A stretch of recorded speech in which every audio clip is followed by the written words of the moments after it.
Hi hello welcome to Indian knowledge university. ఈరోజు current affair మరియు విద్యా ఉద్యోగ సమాచారం చూసుకుంటే ప్రధానంగా మనకు కరెంట్ అఫైర్ సంబంధించి కొన్ని పాయింట్లు అయితే రావడం జరిగింది. ఈ వీడియోని చూస్తున్న వారు లైక్ చేయడం మాత్రం మర్చిపోద్దు. మీరు చేసే లైక్ వల్ల మరికొంతమంది విద్యార్థులకు ఈ వీడియో చేరే ప్రయత్నం జరుగుతుంది.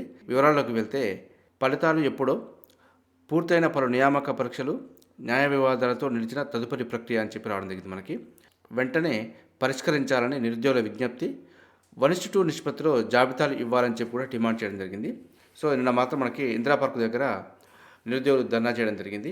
దీనికి గల ప్రధాన కారణాలు చూసుకుంటే ప్రిలిమినరీకి వెల్లడై అభ్యంతరాల స్వీకరణ దశలో ఉన్న ఉద్యోగ పరీక్షలు చూసుకుంటే జూనియర్ లెక్చరర్లు, అదేవిధంగా అసిస్టెంట్ ఇంజనీర్లు, వెటర్నరీ సర్జన్లు, టౌన్ ప్లానింగ్ బిల్డింగ్ ఓవర్సీర్, అదేవిధంగా ఉద్యాన అధికారులు, భూగర్భ జల శాఖ అధికారులు, భూగర్భ జల శాఖ నాన్ గెజిటెడ్ అధికారులు, అకౌంట్స్ అధికారులు, పాలిటెక్నిక్ లెక్చరర్లు, తుదికి నిపుణుల కమిటీ పరీక్షలో ఉన్న పరీక్షలు చూసుకుంటే వ్యవసాయ అధికారులు మరియు ఏఎంవిఐ పోస్టులు, ఇవన్నీ అయితే మనకు ఎండింగ్ దశకు రావడం జరిగింది. సో కానీ వీటికి సంబంధించిన పోస్ట్ అయితే ఫిలప్ చేయడం లేదు.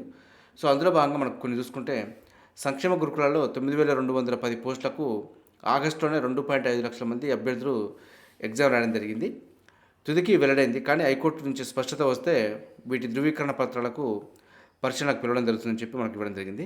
అదేవిధంగా గ్రూప్ 4 సంబంధించి చూసుకుంటే 8,039 పోస్టులకు పరీక్షలు పూర్తయి తుదికి వెల్లడైంది. కానీ జనరల్ ర్యాంకు జాబితాతో పాటు 1:2 నిష్పత్తిలో ధృవీకరణ పత్రాల జాబితా సిద్ధం కావాల్సి ఉంది. అదేవిధంగా లైబ్రరీలు 71 పోస్టులు, డ్రగ్ ఇన్స్పెక్టరు 18 పోస్టులు పరీక్షల తుదికి సైతం విడుదలైందని చెప్పి ఇవ్వడం జరిగింది. కానీ వీటికి మాత్రం కోర్టు తీర్పులు అడ్డంకిగా మారి కొన్ని పోస్టులు అయితే ఆపడం జరుగుతుంది. సో దీని కారణంగా ఫలితాలు అయితే పెండింగ్లో ఉన్నాయి. అదేవిధంగా 1540 ఏఈ పోస్టులకు సంబంధించి చూసుకుంటే తుదికితో పాటు జనరల్ ర్యాంకు జాబితా వెల్లడైంది. కానీ టీఎస్పీఎస్సీ పరిధిలో ఏఈ పోస్టుతో ఫలితాల వెల్లడి ప్రారంభించాలని చెప్పి కార్యాచరణ సిద్ధం చేసిన న్యాయ వివాదంతో అడుగు ముందుకు పడలేదు. కానిస్టేబుల్ పోస్టులకు సంబంధించి కూడా చూసుకుంటే న్యాయ వివాదం తలెత్తడంతో అభ్యర్థులకు వైద్య పరీక్షలు నిలిచిపోయాయి. సో మనకైతే ఏ విధంగా చూసినా ఏదో ఒక వివాదంతో అయితే మనకు నియామక ప్రక్రియ అయితే నిలిచిపోవడం జరిగింది. సో దీనికి సంబంధించి సత్వరమే చర్యలు తీసుకొని ముందడుగు వేయాలని చెప్పి కూడా మనకు నిరుద్యోగులు ప్రభుత్వాన్ని డిమాండ్ చేయడం జరిగింది. ఇది మనకు ఫలితాలు ఎప్పుడో దానికి కొంత సమాచారం. సో ఫలితాలు అయితే టీఎస్పీఎస్సీ పూర్తి ప్రక్షాళన తర్వాతే అన్ని ఫలితాలకు సంబంధించి కూడా ఇచ్చే అవకాశం ఉందని చెప్పి మనం అనుకోవచ్చు. అదేవిధంగా మరో పాయింట్ చూసుకుంటే జనవరి 6న గమ్యస్థానానికి ఆదిత్య ఎల్1 ఇస్రో చైర్మన్ సోమనాథ్ వెల్లడని చెప్పి రావడం జరిగింది మనకి. సూర్యుని అధ్యయనం చేసేందుకు ఉద్దేశించిన ఆదిత్య ఎల్1 జనవరి 6న తన గమ్యస్థానానికి చేరుకోనుంది. ఈ మేరకు భారత అంతరిక్ష పరిశోధన సంస్థ ఇస్రో చైర్మన్ ఎస్ సోమనాథ్ వెల్లడించారు. దీనికి సంబంధించిన ఖచ్చితమైన వివరాలను తగిన సమయంలో వెల్లడిస్తామని చెప్పి మనకు పేర్కొనడం జరిగింది.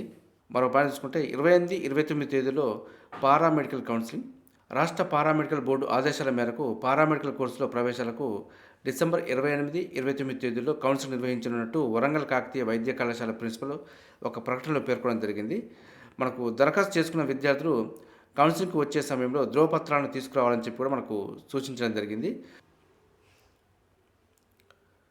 మరొక పాయింట్ చూసుకుంటే ఇస్రో మహిళా శాస్త్రవేత్తకు ఐడబ్ల్యూఏఏ పురస్కారం. హైదరాబాద్కు చెందిన ఇస్రో శాస్త్రవేత్త సాయి వెంకటలక్ష్మికి ఇంటర్నేషనల్ ఉమెన్ అచీవర్స్ అవార్డు 2023 పురస్కారం లభించింది. శాస్త్ర సాంకేతిక విభాగంలో అత్యుత్తమ సేవలు అందించినందుకు ఆమెకి పురస్కారం ఎంపికయ్యాలని చెప్పి మనకు ఇవ్వడం జరిగింది. అదేవిధంగా మరో పాయింట్ చూసుకుంటే నల్సా కార్యనిర్వాహక అధ్యక్షుడిగా జస్టిస్ సంజీవ్ ఖన్నా అని చెప్పి రావడం జరిగింది మనకి. జాతీయ న్యాయ సేవల ప్రాధికార సంస్థ కార్యనిర్వాహక అధ్యక్షుడిగా జస్టిస్ సంజీవ్ ఖన్నా నియమితులయ్యారు. ఈ నెల 26వ తేదీ నుంచి ఆయన నియామకం అమల్లోకి వస్తుందని చెప్పి కేంద్ర న్యాయశాఖ శనివారం రాత్రి జారీ చేసిన నోటిఫికేషన్లో పేర్కొంది మనకి.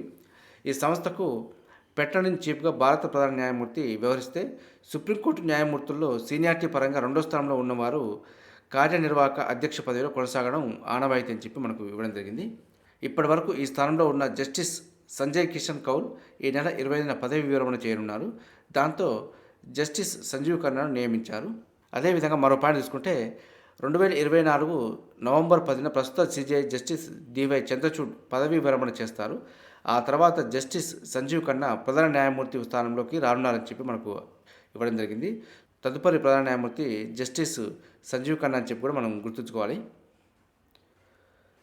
మరో పాయింట్ చూసుకుంటే 30 పట్టాలపైకి అమృత్ భారత్ ఎక్స్ప్రెస్ రైలు అని చెప్పి రావడం జరిగింది.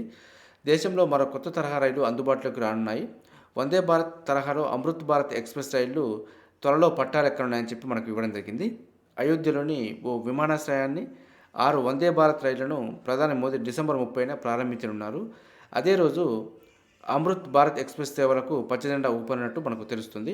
ఇందులో ఒక రైలు ఢిల్లీ, దర్భంగా మరియు మరొక రైలు బెంగాల్‌లోని మాల్టా, బెంగుళూరు మధ్య అందుబాటులోకి రానున్నట్టు మనకు ఉన్నత వర్గాల సమాచారం అయితే రావడం జరిగింది. ఇది మనకు అమృత్ భారత్ ఎక్స్‌ప్రెస్ రైలు గురించి కొంత అప్డేట్ సమాచారం.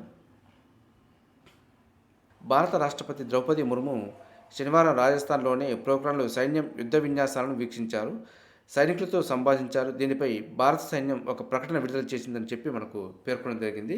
ఇది మనకు పోఖ్రాన్లో రాష్ట్రపతి ద్రౌపది ముర్ము యుద్ధ విన్యాసాల వీక్షణ గురించి కొంత సమాచారం.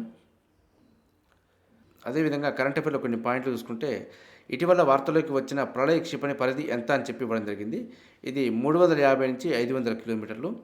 అదేవిధంగా ఏ రాష్ట్రానికి చెందిన కిషన్ బగారియా రూపొందించిన ఆల్ ఇన్ వన్ మెసేజింగ్ యాప్ను అమెరికా దిగ్గజ టెక్ కంపెనీ ఆటోమేటిక్ 416 కోట్లకు కొనుగోలు చేసిందని చెప్పి ఇవ్వడం జరిగింది. ఇదైతే మనకు అస్సాం. అదేవిధంగా controller and auditor general of India CAG తాజా గణాంకాల ప్రకారం ఈ ఆర్థిక సంవత్సరం తొలి 6 నెలల్లో ఏ రాష్ట్రం అత్యధికంగా సామాజిక రంగ వ్యయంపై కేటాయింపులు చేసింది? ఇదైతే మనకు ఆంధ్రప్రదేశ్. అదేవిధంగా మరో వివాదం చూసుకుంటే, నేను కూడా పద్మశ్రీ వెనక్కి ఇచ్చేస్తా అని చెప్పి బదిరా రెజ్లర్ వీరేంద్ర సింగ్ ప్రకటన అని చెప్పి రావడం జరిగింది మనకి. భారత రెజ్లింగ్ సమాఖ్య ఎన్నికల ఫలితాలపై నిరసనగా తీవ్రమైన నిర్ణయాలు తీసుకుంటున్న స్టార్ రెజ్లర్లకు బదిరా రెజ్లర్ వీరేంద్ర సింగ్ కూడా బాధ్యతగా నిలిచారు. తనకు లభించిన పౌర పురస్కారం పద్మశ్రీని తిరిగి ప్రభుత్వానికి ఇచ్చేస్తానని చెప్పి ప్రకటించాడు. డెఫ్ ఒలింపిక్స్ బదిరా ఒలింపిక్స్లో స్వర్ణ విజేతగా నిలిచిన వీరేందర్ గంగూ పహిల్వాన్గా గుర్తింపు తెచ్చుకున్నాడు. భారత మానస పుత్రిక నా సోదరి సాక్షి మాలిక్ కోసం నేను నా పద్మ పురస్కారాన్ని తిరిగి ఇచ్చేస్తా అని చెప్పి పేర్కొనడం జరిగింది. ఈ విధంగా భారత రెజ్లింగ్ సమాఖ్య ఎన్నికల ఫలితాలపై ఒక్కొక్కరుగా తమ నినాదాన్ని అయితే వెలిబుచ్చడం జరుగుతుంది. మరో విషయం చూసుకుంటే, ఇంటర్లోనే ఇలా ఎందుకు అని చెప్పి మనకు ప్రధానంగా హెడ్డింగ్ రావడం జరిగింది. పరీక్ష ఫలితాల్లో 70% కూడా కష్టమే. ప్రభుత్వ కాలేజీల్లో మరీ దారుణం. సిలబస్ పూర్తి కాక మరియు రివిజన్ జరగక ఇదే ప్రధాన కారణమని గుర్తించిన ఇంటర్ బోర్డు. సిఈసి మరియు హెచ్ఈసిలోనే ఎక్కువ అని చెప్పి రావడం జరిగింది మనకి. విద్యార్థులు ఎక్కువగా ఎంపీసీ, బైపీసీ గ్రూపుల్లోనే చేరుతున్నారు. సిఈసి, హెచ్ఈసి గ్రూపులో తక్కువగా చేరిన వాళ్ళను చాలామంది ఫెయిల్ అవుతున్నారు. గతేడాది సిఈసిలో 98,000 మంది విద్యార్థులు పరీక్ష రాస్తే అందులో 37,000 మంది అంటే 37% మాత్రమే 2023లో ఉత్తీర్ణులయ్యారు. అదేవిధంగా బైపీసీ గ్రూప్లో 1,00,000 మంది పరీక్ష రాస్తే 64,000 మంది అంటే 64.14% మంది పాస్ అయ్యారని చెప్పి ఇవ్వడం జరిగింది. హెచ్ఈసి కూడా చూసుకుంటే 11,294 మంది పరీక్ష రాస్తే 3,408 మంది అంటే 30% మంది ఉత్తీర్ణులయ్యారని చెప్పి మనకు ఇవ్వడం జరిగింది. ఇది మనకు ఇంటర్లోనే ఇలా ఎందుకు అనే దాని గురించి ఇంటర్మీడియట్ బోర్డు అయితే ప్రక్షాళన దిశగా అడుగులు వేస్తుందని చెప్పుకోవచ్చు. సో మరి 2024-25 విద్యా సంవత్సరంలో ఏ విధంగా ప్రణాళికలు వేసి పాస్ పర్సంటేజ్ని పెంచాలని చూస్తుందో మరి ఒకసారి చూద్దాం. మరి ఇది మనకు ఇంటర్లోనే ఇలా ఎందుకు అనే దాని గురించి కొంత అప్డేట్ సమాచారం చూసారుగా. ఇది ఈరోజు సంబంధించి కరెంట్ అఫైర్ మరియు విద్యా ఉద్యోగ సమాచారం.